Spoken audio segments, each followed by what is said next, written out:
Baseball Simulator 1.000 was released in 1990 for the US by Culture Brain. You may know them from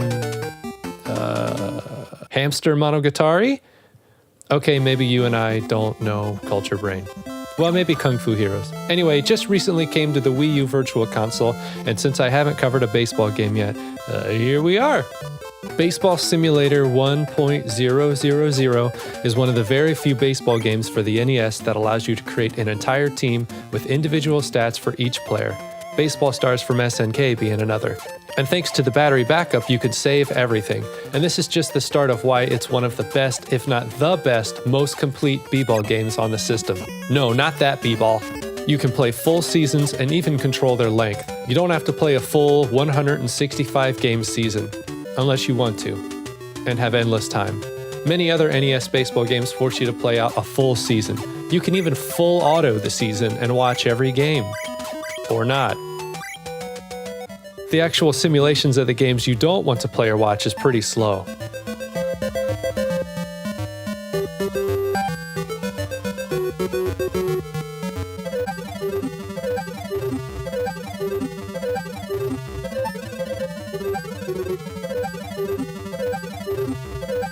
But I guess it's faster than the alternative. Seems to take between 5 and 10 minutes. Must be a limitation of the NES's processing. Oh, and did I mention the Ultra Plays? Because there are Ultra Plays for the Ultra League teams, which are sort of like special moves or abilities in-game. They're pretty rad, check this shit out. You have a limited number of them, but I feel like the game gives you a pretty fair amount of points for them per game. This is what really sets it apart from the pack of other NES baseball games.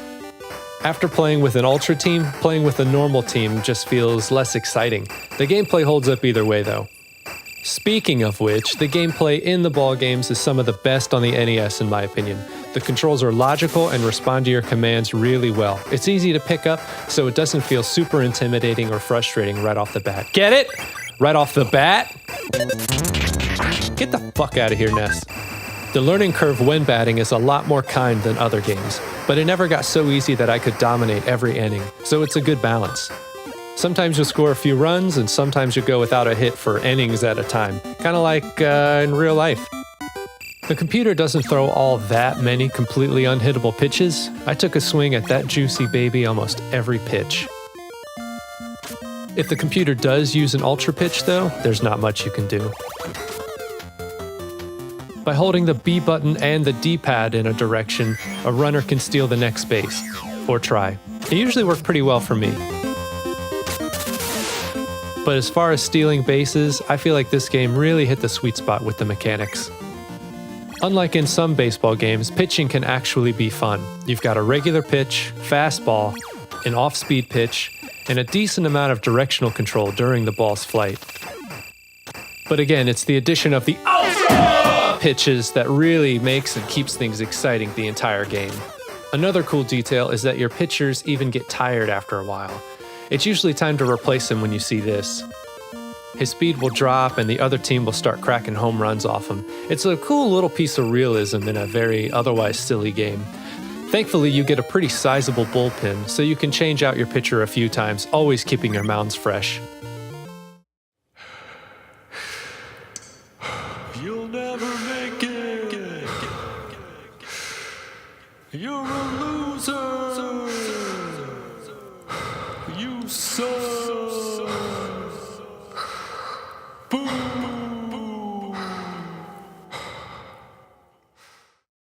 Oh, and if you're playing a season, some of your pitchers will inevitably stay fatigued between games, so you've got to rotate your starters and stuff.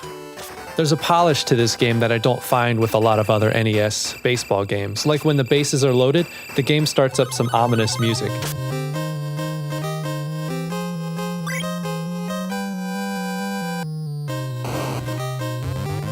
It's a nice touch that does add some extra tension to the moment. It's best to start busting out some ultra plays no matter which side you're on. Fielding is straightforward. Nothing too interesting. You can make your players dive or jump. There are some ultra fielding things, but I usually forgot about those when playing.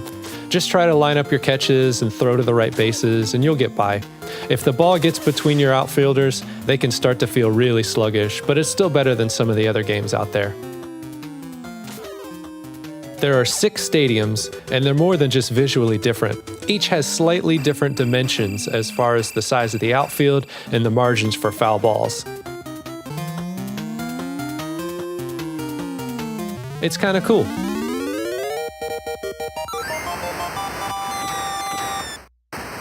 It's a good idea to check your fielders after starting a game, as the size of the stadium may dictate some alternative placement, which is just another cool level of customization you don't see in this era. Or at least that I remember. This is the game that really stuck with me. So what else? I like the little square wave effects that try to emulate the words. Play ball, out, safe. They actually sound pretty close if you squint your ears. I did get sick of the whistle effect that was used in some of the music tracks.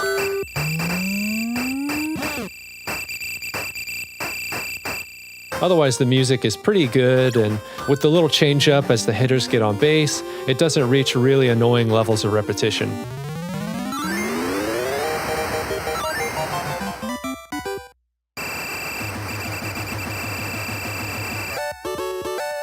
The game makes some sort of big deal about the 7th inning, but I can't figure out if anything is actually different play-wise or if it's just a little spice on the cake. I've read some rumors online that you're more likely to get a home run or something like that, but I haven't been able to substantiate anything like that. Baseball Simulator 1.000 is a very well-designed, well-thought-out game. It's pretty much everything you need in an NES title for the sport and more. Does it have real teams and real rosters? No, but it doesn't need them.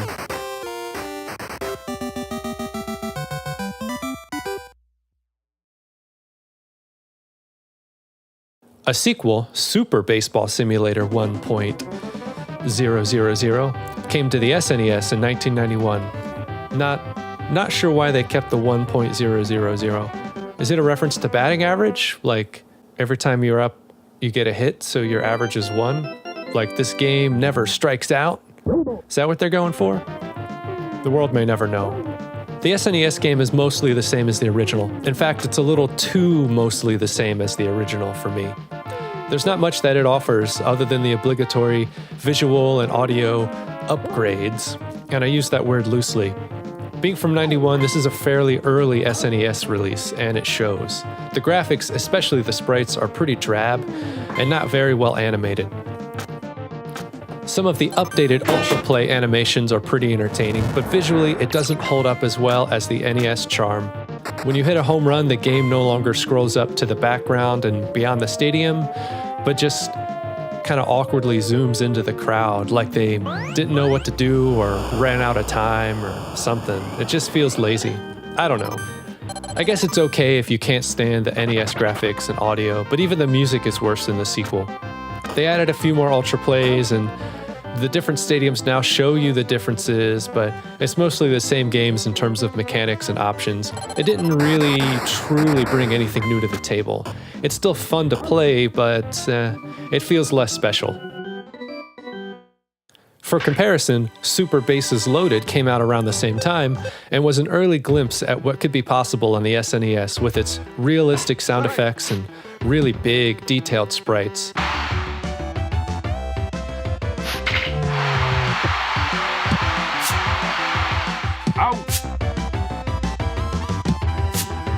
So get on your Wii U eShop and head to the Virtual Console and buy Baseball Simulator 1.000 for the NES today. No, I am not paid by Nintendo. I just think it's a really good game that you should play if you made it to the end of this video. Thanks for watching. This has been Ball Champions Pro-Am Drop Shots. Whatever. I've got more things coming.